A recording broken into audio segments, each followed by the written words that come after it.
If you're attracted to somebody that's part of your crowd or that you hang out with, who's one of your friends, but they don't know that you're attracted to them, but you'd like to let them know, then you need to be brave and really openly flirt with them. Unfortunately, it happens usually in school, like when you're in high school or when you at work, at the office, where there's a lot of people that all kind of know each other and hang out together. It's uncomfortable if you're attracted to somebody and you're embarrassed to let anybody else know, but you want the person to know and you want to see if they like you. So you really need to be brave. And the way you can start doing that, the most simplest thing is to start really lingering your eye contact, right? Because unfortunately, when most people talk, they don't really make eye contact. They look around, they're playing with their this or that, or they're not fully engaged in eye contact unless you're really interested in them, right? If you're out on a date with somebody, you're fully engaged in what they're saying. So it's the same thing when you're trying to get on a date with somebody that's part of your crowd that you really like. You need to let them know, because also studies have shown that when someone likes you, it's easier for you to develop feelings for them. And I know that's certainly been true of me. Years ago, I was working with a guy that good looking guy, never really gave it a second thought until all of a sudden his eyes lingered longer for a minute with me. And I thought, oh, is he flirting with me? Right? We ended up dating.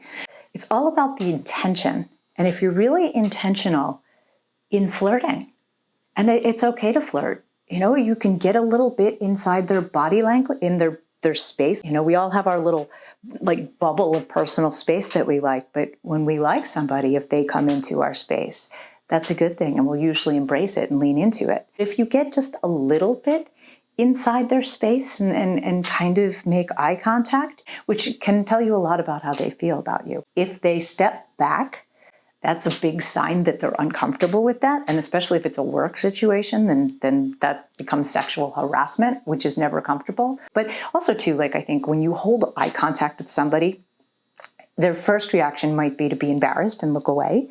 But if they look back, then there is something there and there is something interesting, and you can create attraction where there might not have been any.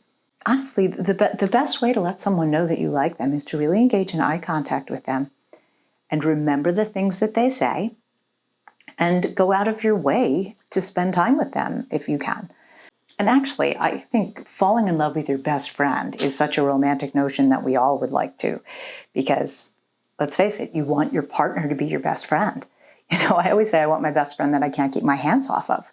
I think that's the best relationships. So if you genuinely are friends first and then you fall in love, then you actually have a much better chance of making the relationship last.